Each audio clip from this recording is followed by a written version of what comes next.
Program may not reflect the opinions of WBTK, its staff, management, or sponsors. Domestic violence, grief, sexual abuse, homelessness, drug addiction, promiscuity, hope for help, depression, business are just some of the subjects discussed today on Reclaiming My Life with the author of Amazon's #1 best-selling book, Reclaiming My Life. Here's television and radio host Claudia Massey. Hello, good people. How are you all doing today? I hope you had a wonderful holiday weekend. Look, y'all, today I'm truly excited. I have none other than actor, director, and producer. Look, the list goes on and on and on. I'm talking about none other than Mr. Miles Mussenden. Welcome to the Reclaiming My Life show, sir. Thank you. I'm so excited to be here with you, Claudia. Yes. Reclaiming our lives right now. You said what now? I said I'm so happy to be here with you on Reclaiming Our Lives.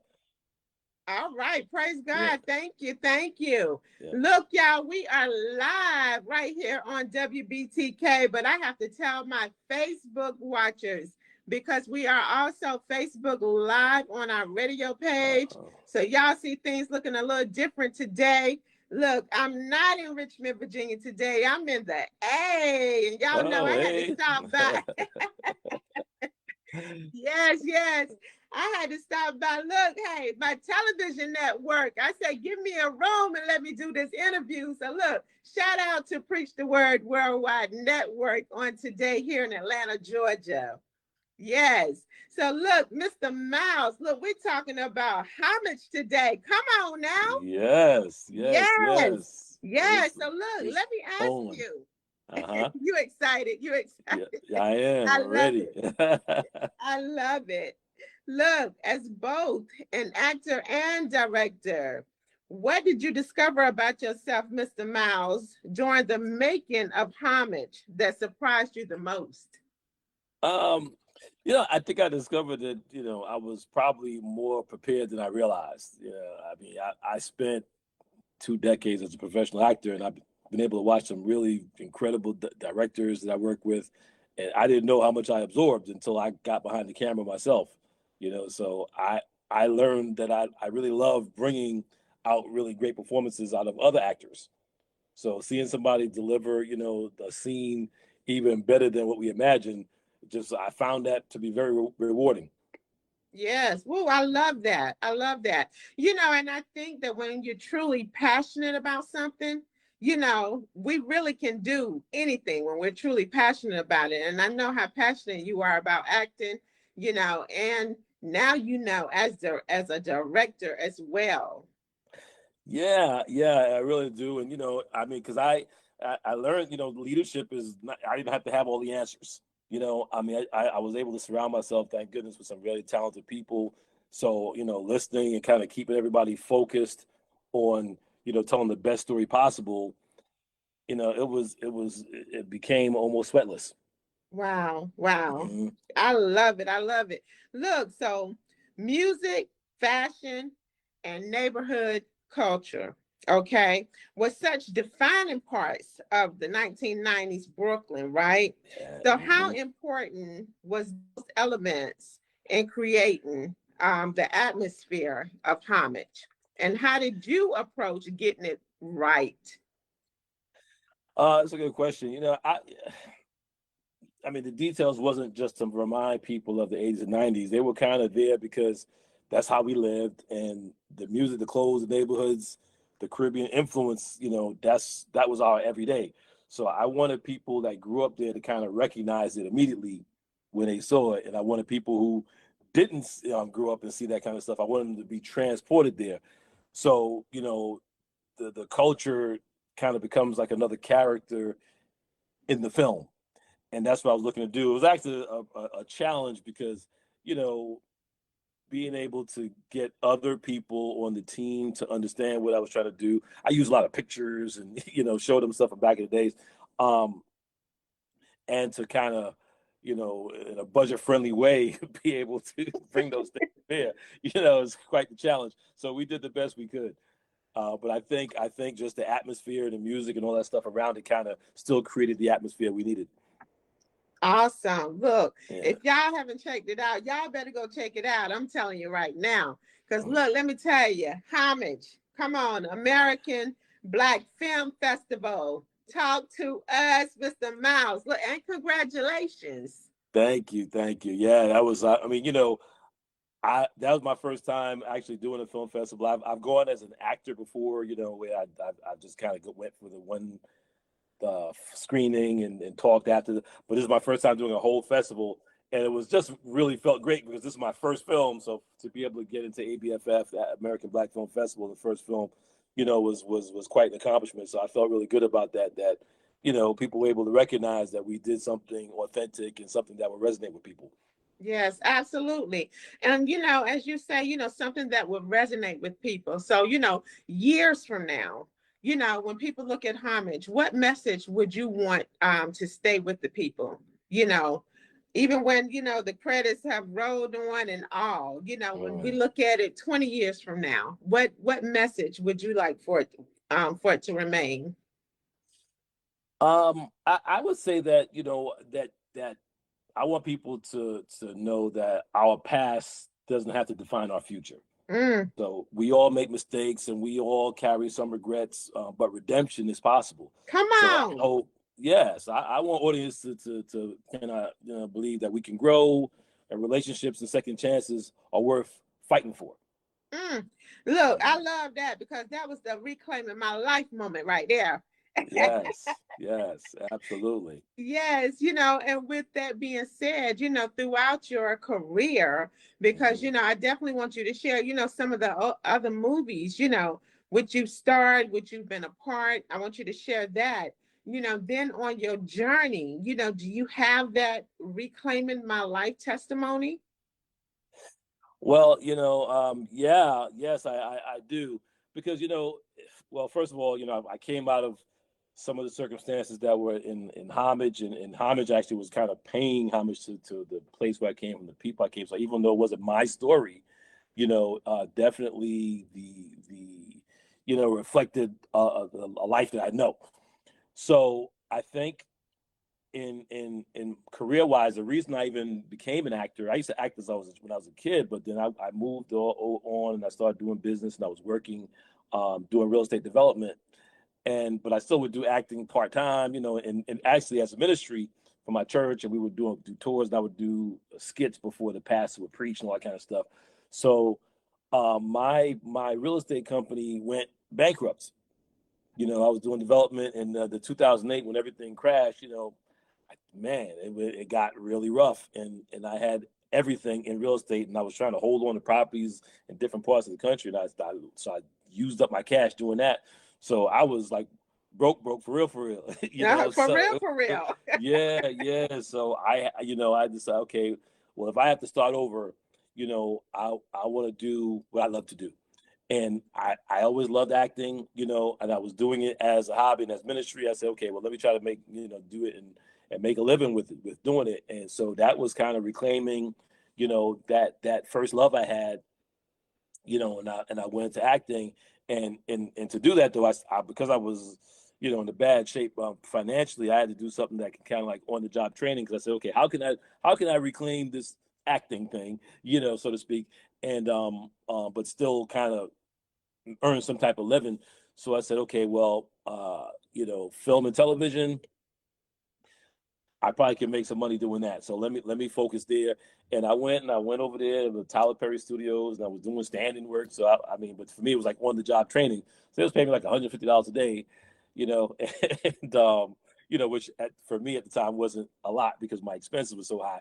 But hey, it is what it is. And I jumped in there and I learned a lot working over there at Tyler Perry Studios. So by the time I got my first real acting gig on a show called Army Wives, it was like a walk in the park because when I was doing standing work, and I don't know Look, if you're wait a familiar minute. with that. Shout out to Yeah. Army Wives. Look, I don't Yes. know if y'all know about it, but hey, I love that show. Okay. Yes. Well, I got to play a pivotal role in the show because that's when somebody died in the show and I had to go deliver the bad news. So it was a big deal for the whole season. Was all based around that. So for the lead up to the season, and this is my first TV show. For the lead up to the season, they had me in every commercial. Every day my face is on TV on the commercials, leading up to that season. So that was a pretty big break for me. So that kind of immediately put me in the mix for that show and other shows, and to start getting work after that. So that Yeah. was a blessing in and of itself. And it was a dream that it happened. I actually had a dream that I got that job. So it was all kind of like for me, I feel like it was a God thing, but so I Wow. went from there, and I was fortunate to start getting jobs in well, a lot of jobs doing officers, because I played that officer. I played a lot of officers since then. Yes. That's how the business works. Once you kind of establish yourself as one kind of character, they kind of try to keep you in that. Which is fine with me though, But I started working. I did the same role actually, notification on 2 other shows, and then the next big break came as I got a role on a Marvel show called Cloak and Dagger, as what we call a series regular. And for actors, if you're a series regular on a TV show, it's kind of a big deal, and especially with Marvel. So that kind of changed the game and got me to doing red carpets in LA and all that kind of stuff, and just kind of changed everything. And from that point on, I kind of was just a working actor from that. Even though that show only lasted 2 seasons, it was a great experience. I got to work with some great actors and directors, and from there, I was fortunate to be working consistently from that point on. So if it's whether it be with The Rock on Ballers, Jessica Lange, Sylvester Stallone and Tulsa King, which I did recently, and now I'm on a show called Cape Fear with Amy Adams and Javier Bardem. So I've been fortunate to work with a lot of big name actors and big name shows, and big name producers and directors rather. So it's been good so far. Yes. Look, thank you so much for sharing that. Yeah. Because that was very important, especially on this platform, Reclaiming My Life. Because, like you said, hey, I was broke for real, Hmm. and from being broke for real, to being the successful actor and director you are today, and premiering Homage at the American Black Film Festival. Let me tell y'all, I don't care where you are today, you can reclaim your life. So that's amazing. Thank you for sharing that. Yes. Let me ask you this, being a director, is there anything that, you can pour now into others that you wish someone had poured into you before you went into the directorial role? Yeah. I would say, before I went to the director role, uh, you don't have to have all the answers.